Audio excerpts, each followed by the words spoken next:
अम्बेडकर ने जो इस भारत के संविधान के निर्माण के साथ संकल्प पत्र लेकर आती है और ये संकल्प पत्र विकसित भारत के निर्माण का संकल्प है। एक समृद्ध भारत, एक खुशहाल भारत का संकल्प है। आम लोगों के जीवन को सुलभ बनाने का संकल्प पत्र है।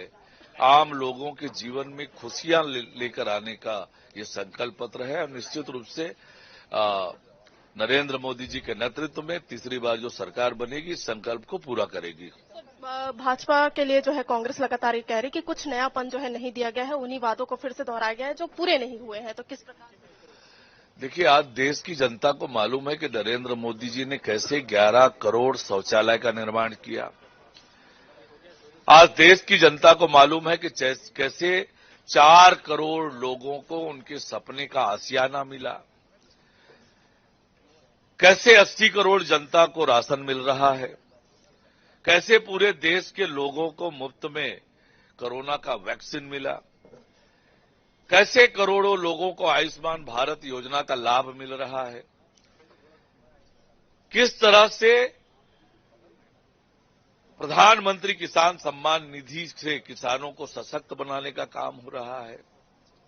आज उसी को आगे बढ़ाने का ये संकल्प पत्र है, एक विकसित भारत के निर्माण का संकल्प पत्र है। क्या प्रयास रहेंगे कि इन गारंटियों को जो है जनता के बीच में ले जाया जा सके और क्या? निश्चित रूप से आज जो हमारा संकल्प पत्र आया है इसे आम लोगों तक लेकर जाएंगे, आम लोगों के बीच इसे लेकर जाएंगे और निश्चित रूप से लोग आज नरेंद्र मोदी जी को आशीर्वाद देने के लिए तैयार हैं। तो जैसे कि आपने खुद भी सुना, डिप्टी सीएम अरुण साव का क्या कुछ कहना, आने वाले समय में एक नया प्रयोग जो है भारतीय जनता पार्टी की ओर से किया जाएगा, ये भी उनका कहना। अब देखने वाली बात है कितना यकीन जनता करती है। कैमरामैन मलकीत के साथ दावनी बंजारे, INS 24/7 रायपुर।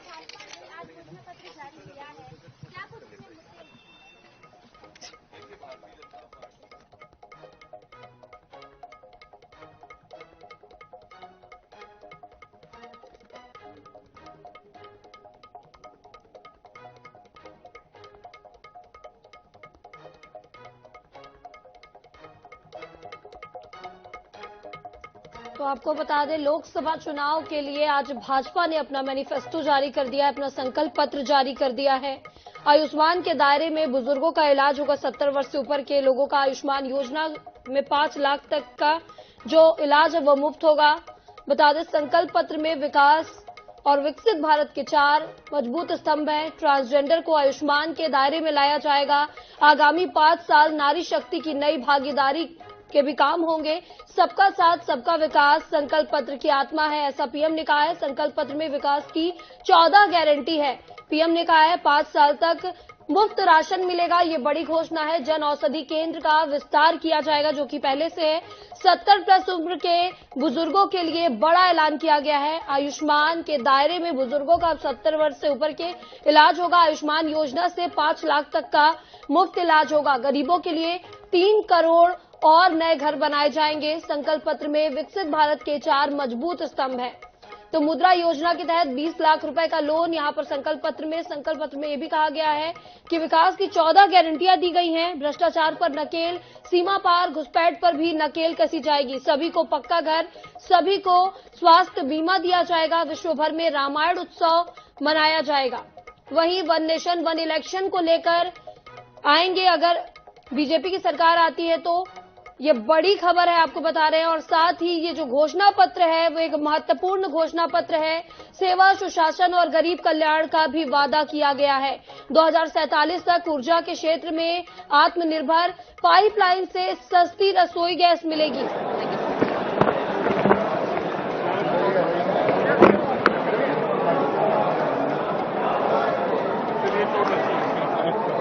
इस वक्त ही संकल्प पत्र आ गया है। यहाँ पर आपको बता दें, बीजेपी का जो संकल्प पत्र है वो जारी हो गया है लोकसभा चुनाव को देखते हुए।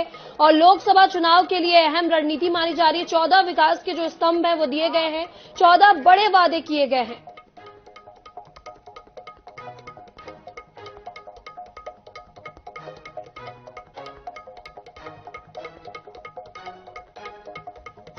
तो गरीबों के लिए मुफ्त राशन योजना 2029 तक देने का वादा किया गया है।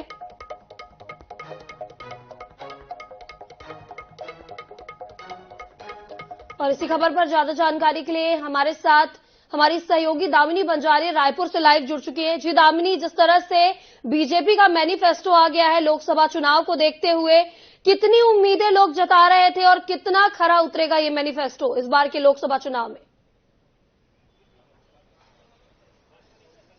देखिए, आपको बता दें कि बीजेपी की ओर से जो संकल्प पत्र जारी किया गया है उसके लिए सुझाव जो एक तरह से है बीते दिनों मांगे गए थे, जिसमें साफ तौर पे कहा गया था कि आने वाले समय में जो जनता के अनुरूप ही, उनके मांगों के अनुरूप ही जो है संकल्प पत्र जारी किया जाएगा। और आपने आज घोषणा पत्र में देखा होगा कि किस प्रकार से किन मांगों को जो है ध्यान में रखा गया है। आपको बता दें कि इसमें साफ तौर पर यह भी देखा जा रहा है कि जिस प्रकार से हमने देखा था बीते दिनों भी कि गरीब किसान न्याय, इसके साथ ही जो एक तरह से गरीबों को ध्यान में रखते हुए, किसानों को ध्यान में रखते हुए, महिलाओं को ध्यान में रखते हुए और युवाओं को ध्यान में रखते हुए, इन 4 अलग अलग जो एक तरह से कड़ियां हैं उनको ध्यान में रखते हुए ये मैनिफेस्टो तैयार किया गया था। और आज घोषित जो हुआ है उसके बाद से काफी ज्यादा जो उत्साह का माहौल है वो भारतीय जनता पार्टी में देखने को मिला। आपको बता दें कि अरुण साव ने साफ तौर पर यह बात भी कही है कि आने वाले समय में जो जनता है वो भारतीय जनता पार्टी के इस मैनिफेस्टो को जो है सराहना करेगी। वादे जो है इसमें किए गए हैं उसको पूरा करने का जो दावा है उनके द्वारा किया जा रहा है। आपको बता दें कि जिस प्रकार से इसमें बातें कही गई है कि और भी जो प्रधानमंत्री एक तरह से आवास योजना के अंतर्गत घर है वो भी बनाए जाएंगे। इसके साथ ही महिलाओं को जो सशक्त करने का प्रयास है वो इसमें किया जाएगा।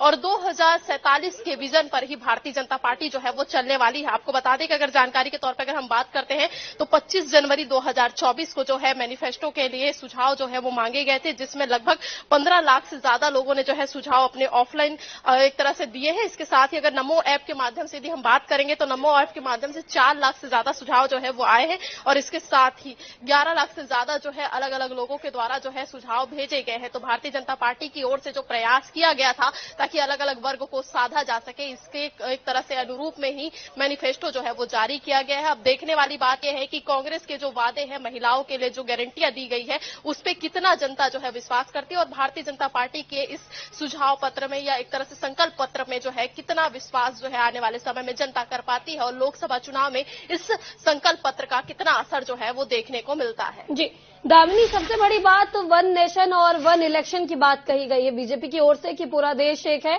और ऐसे में वन नेशन और वन ही इलेक्शन, एक ही इलेक्शन होगा पूरे देश में अगर वो आते हैं तो। और दूसरी तरफ कांग्रेस ने कहा है कि अगर हम आते हैं तो जैसे इलेक्शन हो रहे हैं अलग अलग तरीके से वैसे ही इलेक्शन होंगे। क्या लगता है जनता क्या चाहती है कि वन नेशन वन इलेक्शन या फिर जिस तरह से अभी इलेक्शन भारत में हो रहे हैं उसी तरह से? क्योंकि ये एक बड़ी रणनीति भी है दोनों ही ओर से।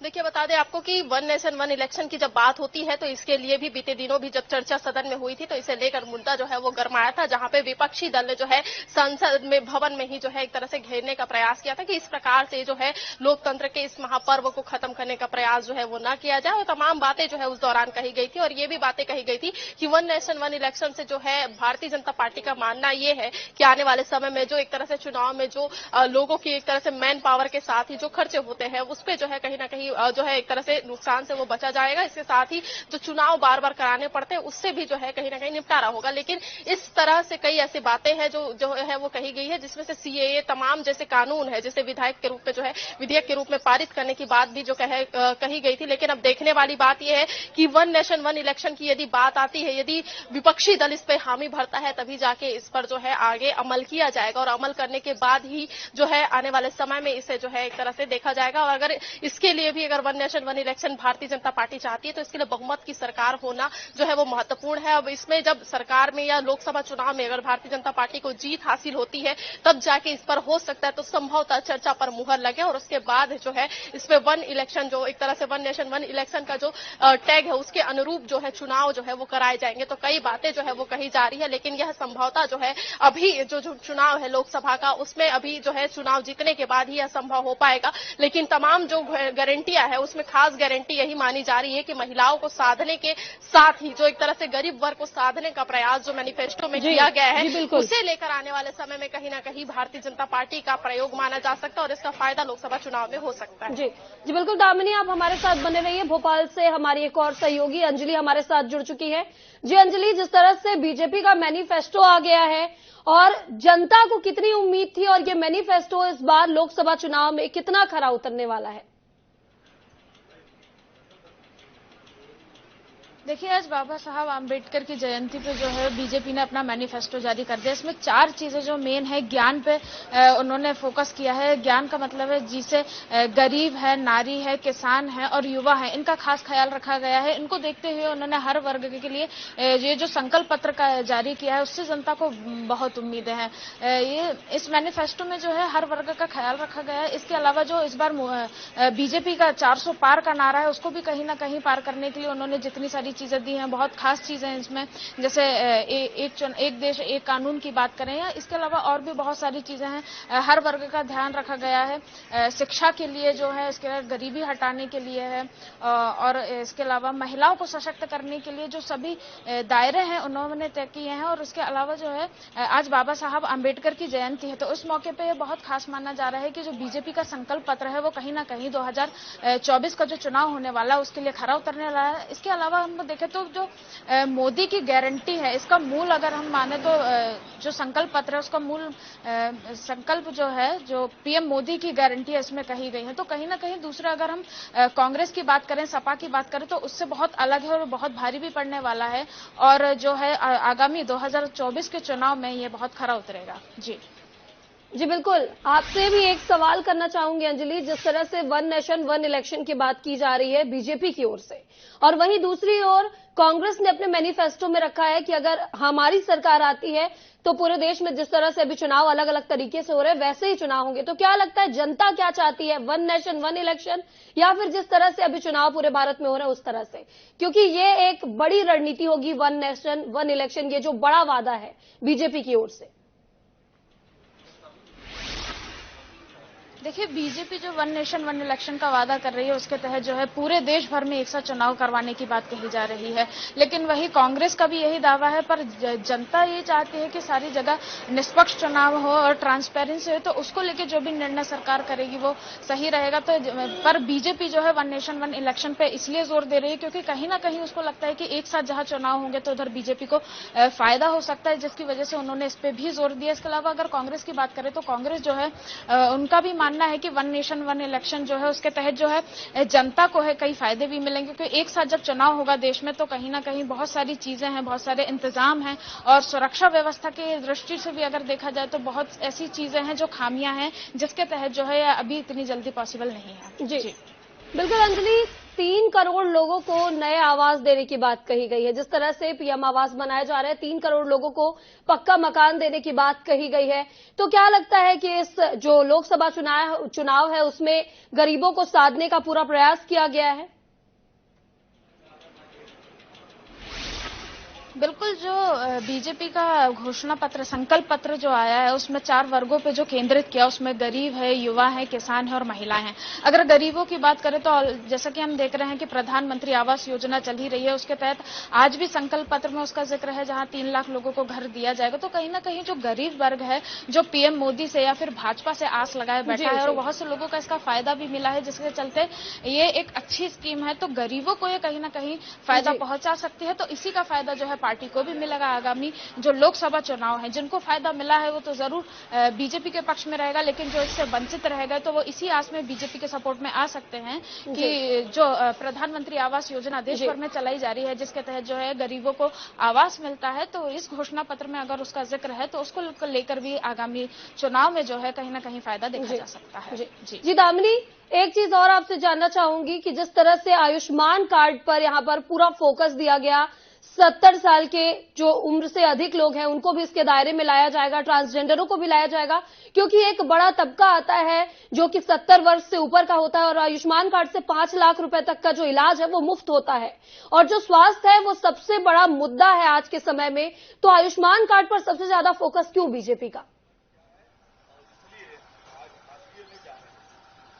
देखिए, आपको बता दें कि हमने पहले ही जिक्र किया था कि बीजेपी का जो संकल्प पत्र जारी किया गया है उसमें 4 चीजों पर केंद्रित किया गया है, जिसमें युवा, किसान, इसके साथ ही महिला और आने वाले समय में जो गरीब वर्ग है उसको साधने का प्रयास जो है इस घोषणा पत्र के माध्यम से किया गया है। बता दें कि घोषणा पत्र में जो युवाओं के लिए, इसके साथ ही जो गरीबों के लिए योजना की जो एक तरह से गारंटी की घोषणा की गई है, वो मुख्यतः यही देखी जा रही है कि पहली बात तो ये कि उन्हें जो है मुफ्त में राशन दिया जाएगा। दूसरी घोषणा ये कि 3 करोड़ से ज्यादा परिवारों को जो है आवास दिया जाएगा। तीसरी घोषणा ये कि उन्हें स्वास्थ्य इलाज जो है, स्वास्थ्य की सुविधा जो है वो उपलब्ध कराई जाएगी। मतलब साफ है कि एक आम जीवन में जिस प्रकार से जिन चीजों की आवश्यकता होती है, चाहे वह राशन की हो, चाहे वह स्वास्थ्य की हो, चाहे वो आवास की हो, तो इन तीनों वर्ग, एक तरह से तीनों चीजों को लेकर जो है भारतीय जनता पार्टी ने एक प्रकार से गरीब वर्गों को साधने का प्रयास किया है। और ये कहा जा रहा है कि इन तीनों कड़ी से जो है आने वाले समय में लोकसभा चुनाव में भारतीय जनता पार्टी को लाभ हो सकता है। आपको बता दें कि आयुष्मान कार्ड की यदि हम बात करेंगे तो बीते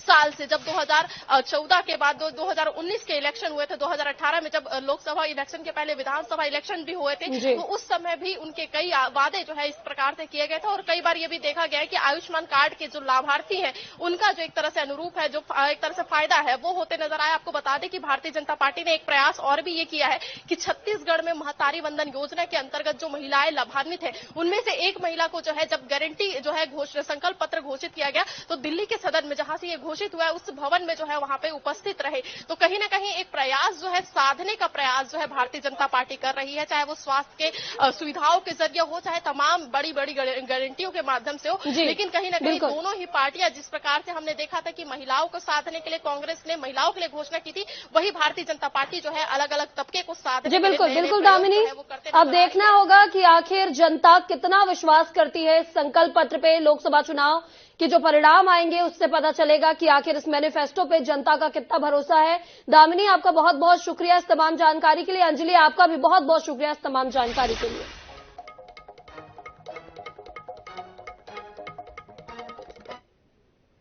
डॉक्टर अंबेडकर जयंती के अवसर पर समाज के सामने लाने का निर्णय किया, ये बहुत काबिल तारीफ है। मैं घोषणा समिति, संकल्प समिति में कुछ सदस्य भी हूं। उस नाते से मुझे अत्यंत आनंद है कि आज अंबेडकर जयंती के अवसर पर भारतीय जनता पार्टी के संकल्प पत्र का विमोचन हुआ। माननीय प्रधानमंत्री जी, माननीय गृह मंत्री जी, माननीय राजनाथ सिंह जी, माननीय नड्डा जी, सबके साथ हमारा अपना संकल्प पत्र सभी वर्गों को लेकर चलने का के बीच में आया है। यद्यपि विस्तृत बातचीत हम कल उसके बारे में करेंगे, लेकिन मैं आज भाजपा के द्वारा लिए गए इस निर्णय की सराहना करता हूं, बधाई देना चाहता हूं।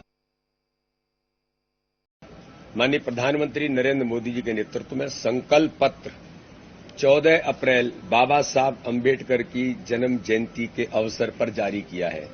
इस बात से आज हम ये अंदाजा नहीं लगा सकते, बल्कि एक संकल्प ले सकते हैं कि आगामी 5 साल भी माननीय प्रधानमंत्री मोदी जी के नेतृत्व में गरीब कल्याण के, सेवा और सुशासन के ये आगामी 5 वर्ष भी गरीब कल्याण को समर्पित माननीय प्रधानमंत्री मोदी जी के नेतृत्व में होंगे। और 2047 का विकसित भारत का संकल्प इस संकल्प पत्र में निहित है।